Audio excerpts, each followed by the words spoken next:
lounging, son. I think people would like to hear this. All right, cool. So welcome back to the Comic Lounge. My name's Ryan, and with me today, I have another awesome, dope indie cartoonist. Ben Perkins himself is finally here. People have reached out to you. I've reached out to you. You got a Kickstarter running, so this is the perfect time to finally get you on the show. So welcome, dude. Hey man, thanks for having me, man. We appreciate it. Yeah. We definitely know each other for a bit here, trying to get together. We actually want to collab on something soon as well, don't we? Yeah, I would love to do that. Yeah, I think that would be fun. Yeah. I think we were going to for one of the projects, which we'll get into in a second. But to tell you the truth, like I couldn't even find the time to sit down and kind of do something. So I had to tell Eli, I'm like, I'm just gonna have to wait for the next one. I have so much going on, and like I didn't manage my time well enough. Let's just put. I feel you there. At one point I was for that specific project, I had like 3 or 4 people I was taking on, and then I kind of like had to reach out and just kind of excise some things. This is way too much. Yeah. But you know, get greedy because you're like, yeah, this is so much fun. I want to do everything. Yeah, let me do 3 different stories, you know. Yeah. So but yeah, let's tell everyone listening, watching a little bit about yourself, you know, kind of how your fandom started, and then in turn, sure, you kind of want to, you know, do comics yourself. Yeah, it's really early, you know. I started actually watching the old Batman 66 cartoons first. I think it's a weird blend. I don't know which started first, but I think that kind of informed me seeking out comics in a way. Vice versa, I can't really remember, but I do remember just really just loving cartoons. I wanted to be an animator when I started growing up. You know, I loved watching cartoons, but then I quickly became daunting. So comics was like more accessible. I could hold it in my hand. It didn't have to have a TV kind of thing. And then I think it was about maybe right after kind of like Turtles had come out, and I started kind of back searching. They had those big colored, recolored versions of the old Turtle strips, you know. And that really inspired me. That's when I was like, maybe I can do this. Like, I want to try to do my own kind of thing. And you know, I did like Armadillo Warriors. I think it was like my first knockoff. But I've been drawing for a long time. You know, I had like a bunch of like rip-off characters, you know, that I was inspired to do. So high school, I think, and then the big image explosion, that really kind of, you know, got me into the comic shops. I got to really know artists. I followed artists. I got to understand kind of like the balance between writer artist. Yeah, and then I just kind of started going for it, you know, just kind of like coming up with my own characters. You know, I wasn't really that good in high school, I think. Better than, you know, I was tenacious. I always was drawing. I've drawn every day of my life almost. Yeah, so then I moved here to Portland to go to art school, try to get like an illustration kind of thing, and maybe kick that back and try to get some like backing, you know, like traditional learning from that, so I could actually use that for comics and stuff.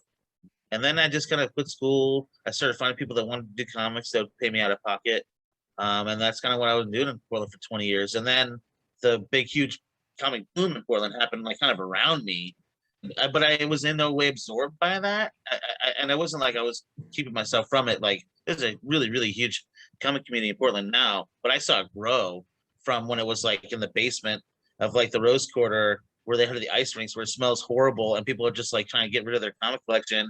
And you can actually talk to Bendis for half an hour, you know. And now it's like this huge thing, and I kind of like got lost in the shuffle, and I just kind of went on a path where have Penn will draw your comic, you know. So it was pretty much that way. I mean, I was doing comics for like attorneys, you know, UFC fighters, you know, people that just wanted to like make a comic, but they didn't know how. And so I'm like, yeah, I'll do your comic. Or like, hey, my friend's an artist, maybe he'll do a comic for you, Right. You know? And some people understand that takes some money, and some people, I work budgets. You know, I've done comics for as little as you can imagine to, you know, to a little bit more than that.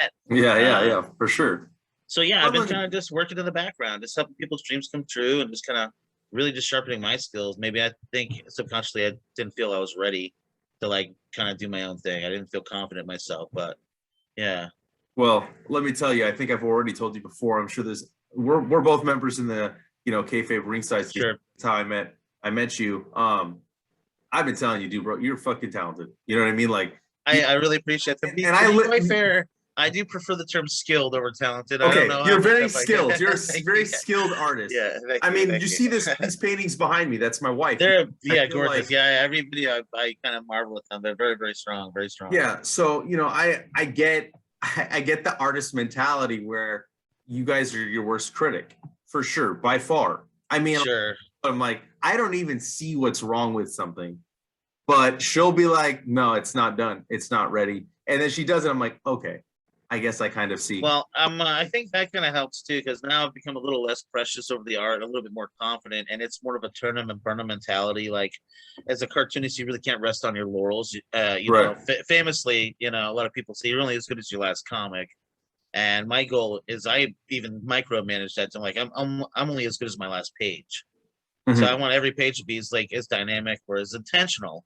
As it Right. isn't, you know, every page doesn't have to blow your mind, but every page should be like well thought out and constructed, and kind of like those particular notes that you put in the music, which ones you take out, which ones you leave in, which ones you draw out. Those all are important. So I think that's kind of like I've figured my strengths as far as storytelling over like Mhm. making pretty pictures. I love beauty, but I'm not interested in like making pretty pictures. No, it's just kind of like get him in, get him out. Like I have a lot of stories I want to tell, you know. As you started like doing comics, have you've had stuff in print before, right? Yeah, I've had a few things in print. I've had a few things I'll probably never see print. They're like the most amazing thing that I think I've done. So, you know, freelance work is not for the faint-hearted. It's definitely a roller coaster. But yeah, I mean, Okay. I've worked with a longtime collaborator, one of my best friends, Aaron Stewart, on a like an anthropomorphic kind of space adventure with an alligator character, and Mhm. like you know that's been going well. It's like an all ages thing. People, you know, around the community really know it. And it's a you know he's a cool dude.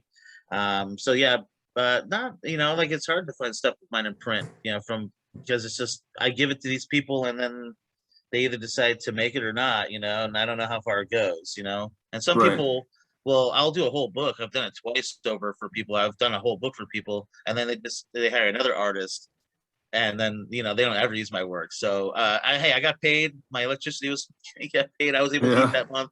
That's kind of like what the game was for me for about 20 years. So yeah. So now So, I'm starting to get back out there, you know, trying to show people what I can do, what's on my mind, you know. so would you say like I mean some of the guys in the group, right, have said that this group has kind of reignited their creativity and kind of made motivated them to follow their passions. Maybe they haven't done it for a while, or they discover a new passion. And some people are doing stuff for the first time, right? So would you say like first of all, how did you find the group? Right, like obviously, I think Right. we talked before we recorded.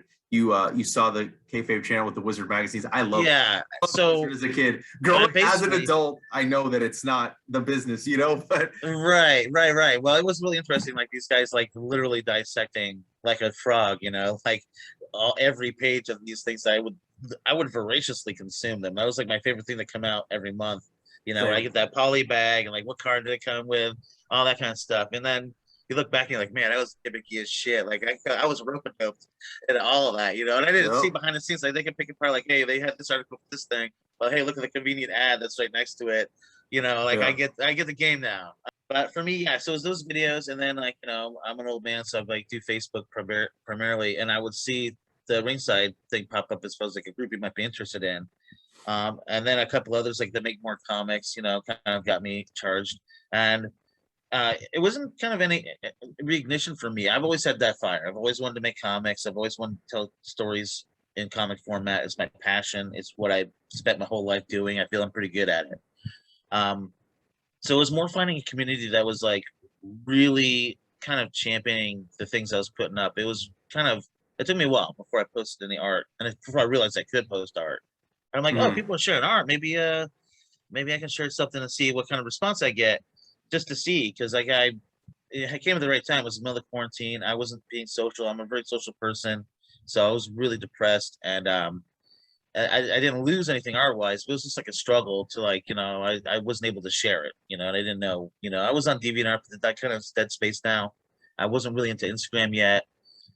So I was kind of in this void. And so I found these guys and girls and this great community where people started liking it. Yeah, hundreds of likes and like, you know, lots of comments are just like, hey man, this is great. And like, oh my God, you know, and then just hearing people like ask me why I haven't worked for any of the big two, things like that, and it gets kind of stoked and gets like, yeah, maybe I do have some sort of value. You know, that's I'm a big sucker. Uh, you know, I'm doing a lot of therapy, and one of the things I'm realizing is that I need some sort of validation. And as an artist, that kind of makes a lot of sense. Yeah. But so that kind of gave me the validation at first, and then fulfillment. And then I started like, you know, these guys would message me, you know, and then they would hit me up. You know, they knew I was in low spots, and they, you know, like Craig CK's one of my dudes, and like he really came through in a clutch for me, like when I needed it the most, as far as like I was really depressed, really down, and yeah, he just kind of like stoked the fires and got me going, and I started contributing to a bunch of fan projects and stuff, and just people really excited about my work and like wanted to see more, and that got me going, you know. And I got a small publishing gig for an app company that kind of is defunct, but that's how I was able to build the first issue of Heavy, which Right. I'd been dreaming about like 15 years. And so I finally was able to come to fruition, and sharing those kind of processes where like I couldn't really share any content electronically, but I got around that by like taking pictures of the physical production Hmm. process and kind of like Hmm. throwing those things up, and people would just eat it up. Yeah, it looks phenomenal. Yeah, I thank you, man. I really appreciate that. Yeah, it's crazy. The more compliments and praise I get for the artwork, the more humbled I feel, because I feel like it's like yeah, I don't know. I just can't describe the feeling. It's nice, but I'm like, yeah, I don't know. Let's see where it goes. You know, it's when people say like they're pleased to meet me, and I'm like, I don't know. Let's not jump to conclusions, right? Like, It's but that jump ticket. but I will say that I am very, very proud of like what has come out so far. I'm like been really was really had an open book as far as being able to create, and I was kind of writing page to page. I have like an outline, but as far as Hmm. specific pages, I was kind of just writing page to page, and I kept things nice and exciting, and the format and something about the book I think is kind of charming. You know, I think, and it's intentional. That's the whole point. Like I did a lot of crazy things with it, as far as like it's 9 inches by 6 inches, so it's a crazy format, and so the reading flow is like not up and bottom, but it's like across the page, right? Right, right. So that's all going to screw with people. But from the feedback I've gotten preliminarily, they it doesn't affect the reading flow at all. So I'm kind of stoked about that part. You know, like I said, I wanted to be intentional. I don't try to come up as a smarty pants, but sometimes I do. But it's mostly because I do a lot of thinking about like I want it to be easy, but I want to try something different. I want to challenge myself too. You know, I don't want to do the same old, and that's kind of like why I made all the choices for the book I made. Yeah, I mean, like I said, it's breathtaking, dude. I mean, the art, That's a very nice compliment. it's amazing. I have to I agree can't with wait you, to because see I it. think, yeah, I'm Like, excited. I haven't got any of the proofs back, yeah, but I'm very confident that I found a local printer that's going to be able to do a nice job. They do nice. I've seen their work on other people's projects, so yeah, I'm excited. I mean, you know, I think I don't know. I hope I'm really curious to see what the response is going to be. You know, because it's not a conventional story. It's not a conventional kind of. It sets everything up. You know, it's almost like a prologue issue, as it were. But I'm excited. You know, I've got some stuff in the back as far as the history of like the character and all the permutations that he's taken, because it's. I just said the character at first, and mhm. then I was trying to build the story around him, and that took 15 years because I couldn't find the right appropriate. Everybody loved this guy, and I didn't have a story for him. Like, why do you love this guy? Like, Yeah. and they're like, oh, he's a cool horse guy. Like, I love that guy. And I'm like, man, I have to probably tell a story that can match like the epic like following that he had accrued over at DeviantArt, you know. And then now again, people are like, now they like me, and they don't really necessarily know the character. So that's kind of like a nice duality where I can kind of like show a little bit of both me, what I think about, what I think is important, you know, Hmm. through this equine protagonist, as it were, you know. So Oh yeah, yeah. I'm jazzed. Yeah, dude. So can you tell us a little bit about like the story, what we can expect, Sure. like what Well, your overall plans with the book moving forward are? sure. So basically, I wanted to try to do like a 12 issue series, you know, basically like maybe the 12th issue being like a double size kind of like big hoorah. But it's about this guy who has to travel kind of he ends up with this in the first issue he ends up with this young human child, which is rare in this world. It's on Earth, but it's in the future and everything's kind of fucked. Pardon my French, it's all screwed up. So he, uh, you know, kind of adopts this girl, and then she ends up running away. So he has to kind of travel to find her. And through this journey, you kind of see pieces of his past and what he kind of did to inadvertently destroy the Earth, and how he kind of has been shirking his responsibilities in a way.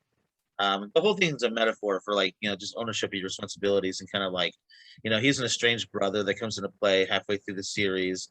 That becomes super important, and my intention is to kind of play with expectations as far as climax and endings and make it more of a collaborative experience than a destructive experience. Mhm. If that makes any sense. But it will when you get to the end. But like the whole idea for Heavy was every time you learn a piece about him, his importance grows as far as context to him and then the world that he's created around. So it's pretty incredible. I was a super huge epic. I had it up to like maybe 1,600 pages that I wrote. As far as like as far as much as I thought I was going to tell, I shrunk it down to like about 28 to 30 pages an issue and 12 issues. So it's a little bit more manageable. Still like about 900 pages, Oh or yeah. something like that. I don't know. I have to do the math on that again. Don't quote me. I'm not good at math. But yeah, I'm a little bit more manageable. And even still now, how much effort I knew it took to get the first issue done, I might try to see if I can condense it even more and try to create like a gimmick with it. So instead of having to tell the whole story, I can tell pieces of all the stories I want to tell that creates Mhm. that whole.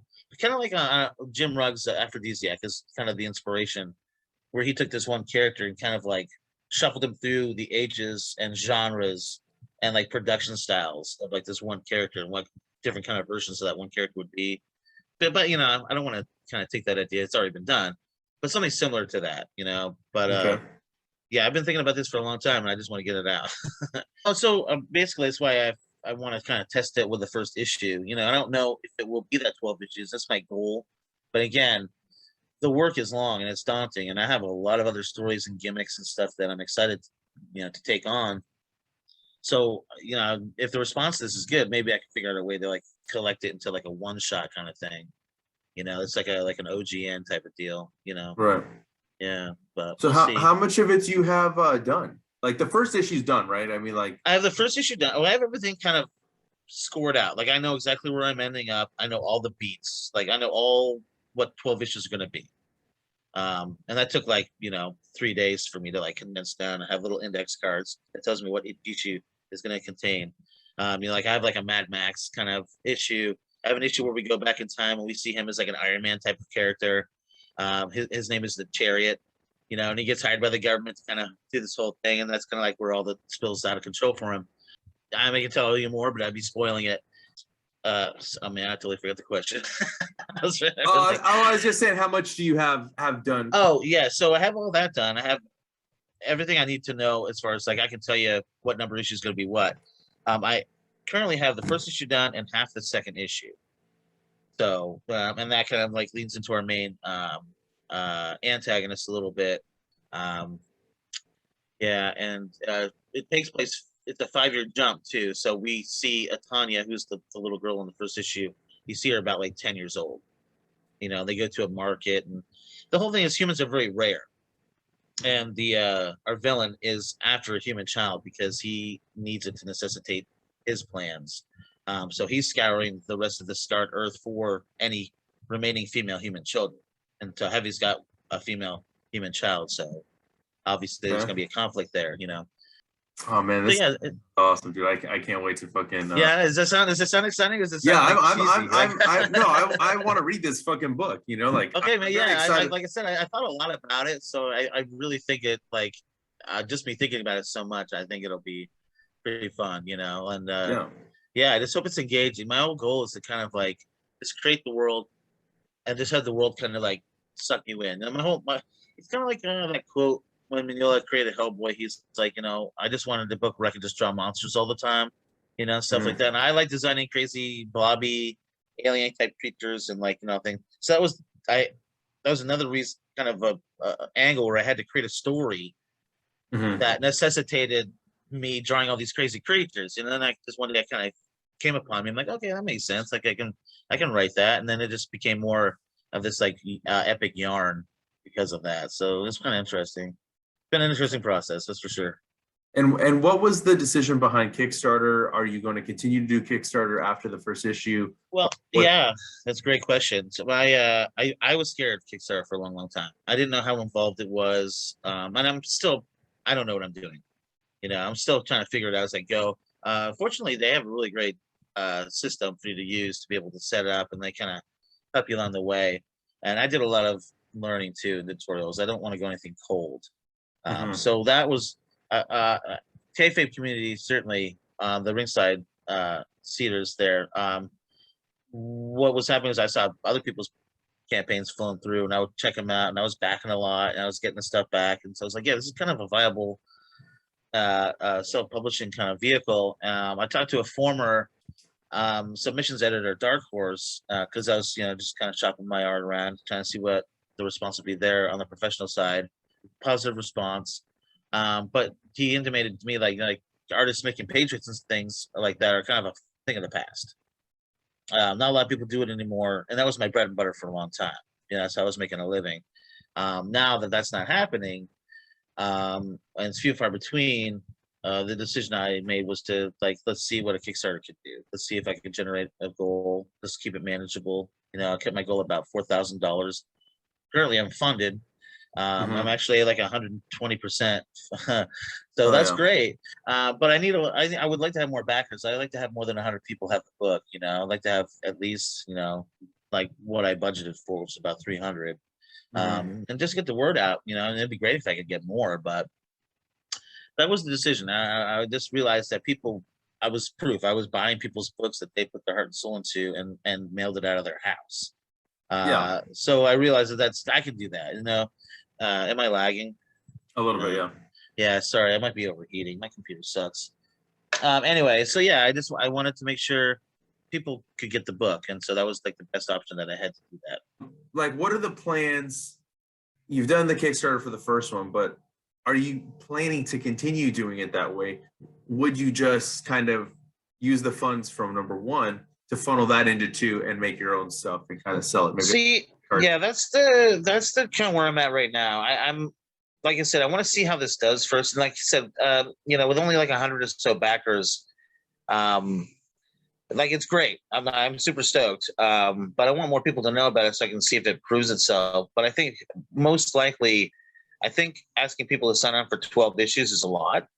That's my goal. I just kind of had this thing. If I could figure out maybe a way to prove it to a publisher that this is viable and had everything written down, what they needed, and I'm working on some submission packages, for like Dark Horse and Image and kind of stuff like that right now. But if I was going to continue doing Kickstarter, I would formulate a way to make Heavy more condensed and make it more of a prestige package kind of thing where you're not, because at the most I could probably only do 2 Kickstarters a year to fund, and I have to work on the side too, and that's where the big struggle was. That's why I was perfect before, because I was actually getting paid to create the book, and then I was going to turn around and try to get it printed through Kickstarter. And that was the kernel of the idea. And then when everything went defunct, I decided, okay, well, I guess maybe I'll just do the Kickstarter on my own and figure out a way to build it and just try to have a job, like a side job. So I have a lot of illustration jobs coming through now, so production's slow. So that's why I'm more leaning to maybe trying to take those 12 issues and trim in as much fat as I can, and maybe that would help increase the pacing and the speed. And then, of course, it'll shorten the page amount, so I can actually maybe produce something that's tangible, instead of having people wait 6 years for a story that might not live up to their expectations. So yeah, and losing people halfway through a run, that's scary too. So if I can just have something where, like, it's a movie or something that's like one and done, I think that would be pretty well. And I think this first issue of Heavy would definitely be part of that. For so sure, it'd be yeah. separate. I would try to combine it away. So I think this is just, for me, this Kickstarter isn't. It's more about the experiment. Like, how much interest can I generate? Let's see, and then through the reviews and through people reading it and getting back to me how much they enjoyed, how much they didn't. And figuring out if they really want it, I want to try to get to them as quick as possible. So just kind of reformulating everything from the 12 issues to maybe like a 90-page, graphic novel, something like that. So it's pretty drastic. But again, I'm always up for a dumb challenge. So yeah, and it's kind of how like a series of graphic novels. It doesn't need to be the whole story. Well, and that's the crazy thing about Heavy. A little tease is that he's like an eternal kind of character. I don't know. I didn't put a lifespan on him. That was one of the things that I kind of, with the Renaissance kind of, I call it, when I really thought about it and things started clicking. I was like, I can just make him ageless. And so I can potentially go back and tell little stories that fall between the cracks anywhere in the timeline that he's been. So that's kind of a clever thing. You know, I had a storyline where he was in a prison, and like the the solitary confinement were these like cranes that extended out. It was like an island prison. So these cranes extend out over the ocean with these chains that basically like bird cages for prisoners that would dip into the cold waters of the ocean, and there'd be like sharks in there and stuff. And like he had to spend time in one of those, but it was all like this underground fighting ring that he was forced to be a part of. Had nothing to do with like the bigger epic stuff, but just more kind of things that he had to live through while he was being like this eternal person. And maybe he got there because like he was like a jewelry heist gone wrong, and his partner like accidentally shot the guard, but his partner has a daughter, and he wanted to make sure the daughter was taken care of. So he took the rap for his friend for this murder that he didn't commit. So, he's a good guy, but he's stuck in prison. He's got to fight. Yeah, stuff like that, just like offshoot kind of stories, that don't connect to the main like spine of his epic journey, Yeah, I mean, I always like stories like that with major characters, Yeah. or any kind of series where you get these like little one issue stories or 2-issue side stories that don't necessarily push the narrative, but just kind of flesh out the world. Right. So well, and a part of awesome. that is actually I do have something like that with the Kickstarter. Is I have a download for what I call the heavy mega PDF, which is all these kind of like what you said. It's kind of like a one-man anthology of all these little short stories that kind of like broaden the world of Heavy a bit. A lot of some of the stuff I couldn't use anymore story-wise. A lot of it I did, but it's got one of the first Heavy stories I wrote in there called Bad Day, which is like a pun and a joke. And kind of like has like an EC Comics kind of ending to it. So, you can kind of get that vibe of like these little short kind of intervals that could take place, and I could do, a few issues of those as like, 3-story anthologies a piece, that kind of thing. Yeah. So I'm interested in doing all sorts of crazy stuff with the format, but I love Heavy, but I have a lot of other stuff I want to tell too. I got, like a space race adventure. I don't want to spoil that, but that's a really good idea. Like it's $1 million idea, I think. So super excited about that. I just have a lot of stuff that I want to tell, and I'm already, a little over middle age. So I got to use this time wisely and try to tell as many stories as I can, I think it's never too late too either. You know what I mean? Like to go after, never, to do your stories, or like whether it's me who's never written something, like I could tell myself, oh, you're getting too old. It's your past your fucking prime or whatever, but I mean, you hear stories of people like in their 60s finally doing something that they've wanted to do their life, right? So I think that it's just inspiring. It's just, well, isn't that the kind of the Stan Lee thing? Wasn't he like 49 when he came up with the Spider-Man? That was I the believe thing. so. Yeah, he was old. So yeah. I've always had that belief too, where it wasn't a need to get it done now. Like I said, like I was doing it for a long time in the background, and I didn't have a need or want. I think if I did, I would have like been at Dark Horse or DC or something like that. That just wasn't where I wanted to be. I wanted to work on my own stuff, or I wanted to work on stuff that was inspiring to me, and that stuff kind of isn't in a way, like Batman's fun, but like I can't see doing 12 issues of that. That's a lot of pages of just drawing like a lot of shadowy stuff, which is fine, but it to each their own. For me, I wanted to really tell more like human stories. I consider myself more like a indie in the terms like in the 90s when it was like just that kind of underground, more slice of life, Harvard Car kind of vibe, and that's where I kind of like to stay. I think my stuff has kind of like a clumsy charm. I think that's one of the draws is accessible. That's what I liked about the cartoonists that I like is that you're like, oh, I can see the human hand in it, and so I know that's accessible to me. I can do that if I just put enough practice and time and learning. Right. People are like, oh, you're a great artist. I can't even draw a straight line. I'm like, yeah, well, if you spent 10 hours a day practicing how to draw a straight line, you'd be able to draw the straightest line ever after 30 years of doing it, so it's just a matter of practice. I just practice every day, and it's and again, turn them and burn them. I just make marks and then make more marks.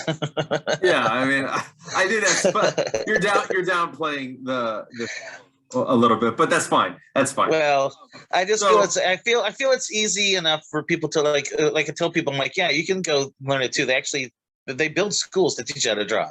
So it's a skill. Yeah. You can learn it. That's why that's why I prefer skilled over talented, because I'm not bestowed with any magical. If anything's talented, it's the way my mind perceives my intake, the information I'm taking in and how I want to perceive the world through my eyes. That's the only talent, if there was a talent.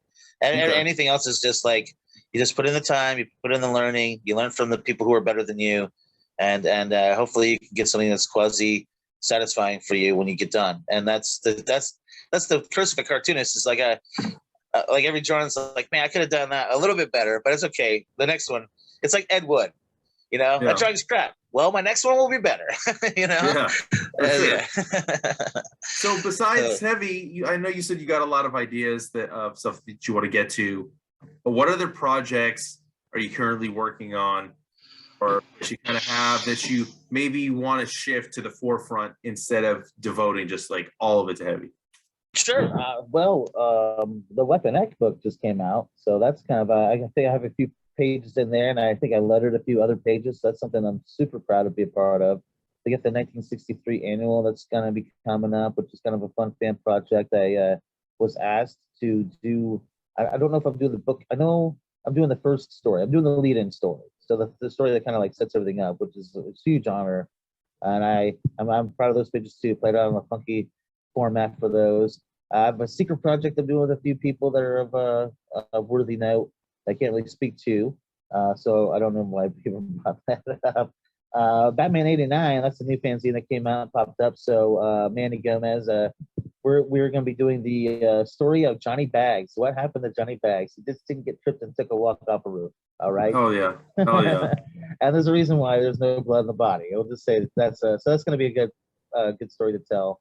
And other than that, I'm just hustling. I have I still do my grind of helping. I have an attorney that wants to have me illustrate his dark fantasy novel. So that's an online subscription thing. So that's gonna be good. I'm doing a children's book about a dog. Cool. So I'm all over the place, man. You gotta keep those skills sharp. So I find work wherever I can get it. At this point, I just want to be working as an artist. Oh yeah, dude. I mean, that's awesome to hear. Yeah. So other than that, I have a publisher that wants to publish a book like that Space Race I mentioned earlier. I don't know when I'm gonna be able to get to that. That's part of the reason why I need to find some space and time. But if that's an exciting project, the tease is it'll be the world's first person POV racing car. Dope. So scary to put out there because I want anyone to steal that idea. Because when I came up with it, it's a brilliant idea. But you actually have to do that too. You have to draw it. And when I say first person POV, it's going to be full on. And I have a hook for the end of the book, which I think is going to be that $1 million, like that the Jeff's kiss, as it were. So I was super excited about that. And Eli, he said he'd help me with that. So when we're ready, we'll probably push that out. But that's going to be an exciting book. I did share some images of that as far as like a tease. I don't know if you saw this, the big space rig in space. It says Space Race across the top. No, I haven't seen it. I haven't been like I haven't. Stuff gets lost in the shuffle sometimes, but I'm gonna. There's a lot of stuff, man, and that's one of the things I like about that community is that you always find some really cool, interesting stuff if you're quick enough, man. I'm excited for all these projects, dude, that you're talking about. Me too. Heavy. I'm excited to fucking read and print. Very stoked on that. Before I let you go, though, if you could, real quick, maybe share some recommendations of some stuff that you kind of checked out recently that you're really digging, and then after that, just take us home with where we can find you online, the Kickstarter stuff, and I'll drop the links down below. Sure. Man, what I've been reading lately? Well, I've been reading Red Room. I just got done the third issue, which I think is like my favorite issue of the bunch. I like the first one. So I've been getting on that. I've been just kind of reading a lot of instructional books. I have this Mateo, I can't remember his last name, is an illustrator. He has a book out called Framed Ink, and it's all about how to compose your images with like I guess it's like would be a noir sensibility, just like playing with those high contrasts. But right now I was kind of just digging through like some of my artist editions. I got the big Ed Piskor Studio Edition from Fantagraphics. Geez, what else am I picking up? I wanted to get Space Knights. I missed out on that, but that was inspiring. And I don't know, just a bunch of different stuff. Oh, Super Mag. That's the latest thing I just got done reading by Jim Rugg. I was able to snag that up. And yeah, man, that guy is versatile, man. He is all over the place with his, and he wears his influences on his sleeve a little bit, like, but in a good way. Like you can tell what he's referencing in a sense. I don't know. I'm always gobsmacked by his work. I love Jim Rugg. I like him as far as like, the artistic intellectual stuff. But Ed Piskor, I think, he's a really good cartoonist. Like, it's really like his cartooning style. But so online, I guess you can find me on Facebook. I'm Braddy Ben, most social medias. I think I'm Heavy the Horse on Twitter, and at Braddy Ben on Instagram. And yeah, if you just search Heavy Issue 1 in the Kickstarter, you'll find it. Okay. So yeah, and I'm on DeviantArt. I'm Braddy Ben on DeviantArt. I don't know if anyone's there. I have one devoted fan, but now he's switched on Instagram, so it's kind of I still post work up there for some ungodly reason.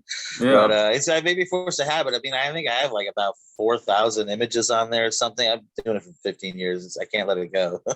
Yeah, for sure. All right. I mean, so everybody listening and watching, make sure you hit up those links. Make sure you hit up the Kickstarter. It's nearing the tail end of the Kickstarter, and it's already back. But hey, like he said, he wants some more people out that book. So yeah, I don't want you to miss out, man, because I don't know how many I can make, and I don't know how many I can sell after the fact. So this is the chance, guy.